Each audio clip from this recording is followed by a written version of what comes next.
উদ্ভিদের কোথায় তাপমাত্রা অনুভূত হয় যা ফুল ধরাতে সাহায্য করে? Where in the plant is temperature sensed to help flowering? উদ্ভিদের মেটাবলিক্যালি অ্যাক্টিভ এপিক্যাল মেরিস্টেম অঞ্চলে তাপমাত্রা অনুভূত হয়।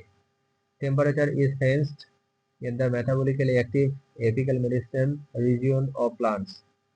এই অঞ্চলের মধ্যে পড়ে shoot apex. This region includes the shoot apex. এইখানে তাপমাত্রা স্টিমুলাস গ্রহণ করে ফুল ধরাতে সাহায্য করে। Here temperature stimulus is received which helps in flowering.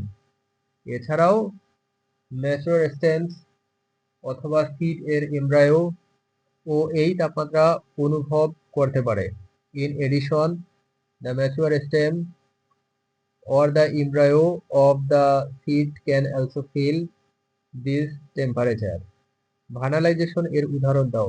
Give examples of vernalization. Vernalization এর কিছু সাধারণ উদাহরণ হলো শীতকালীন শস্য এবং বিয়েনিয়াল উদ্ভিদ।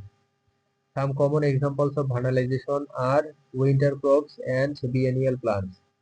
উইন্টার হোয়েট শীতকালীন গম শরৎকালে রোপণ করা হয়। Winter wheat is plant in atom.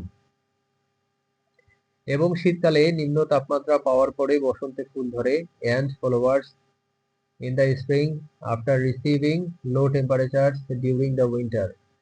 Cabbage বাঁধাকপি এবং ক্যারট গাজর হলো বিয়েনিয়াল উদ্ভিদের উদাহরণ।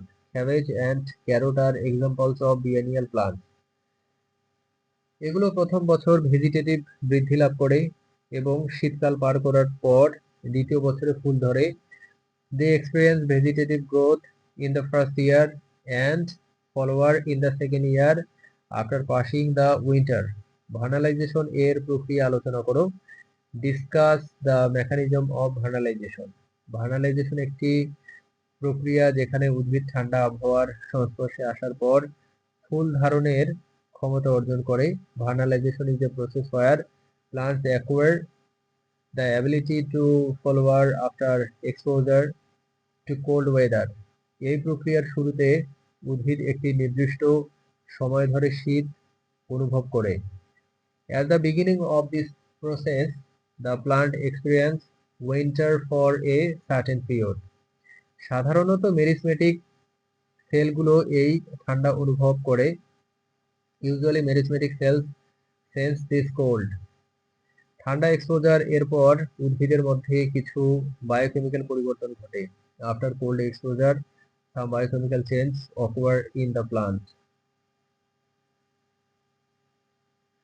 যা ফুল ধারণের জন্য প্রয়োজনীয় জিনগুলোকে সক্রিয় করে। Which activates the genes necessary for flowering.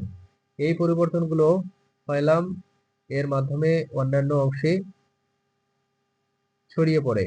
These changes spread to other parts through the phloem. এবং ফুল ধারণ প্রক্রিয়া শুরু হয়। And the flowering process begins. Phasic development theory বলতে কি বোঝায়? What does the phasic development theory mean? Phasic development theory হলো উদ্ভিদের ডেভেলপমেন্ট বা বিকাশের একটি পর্যায়ক্রমিক তত্ত্ব। Phasic development theory is a periodic theory of plant development. এই তত্ত্ব অনুসারে উদ্ভিদের জীবন বিভিন্ন স্টেজ এ বিভক্ত। According to this theory, the life of a plant is divided into different stages.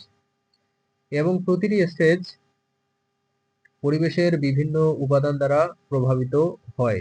And each stage is influenced by different elements of the environment. যেমন আলো, তাপমাত্রা ইত্যাদি। Such as light, temperature, etc.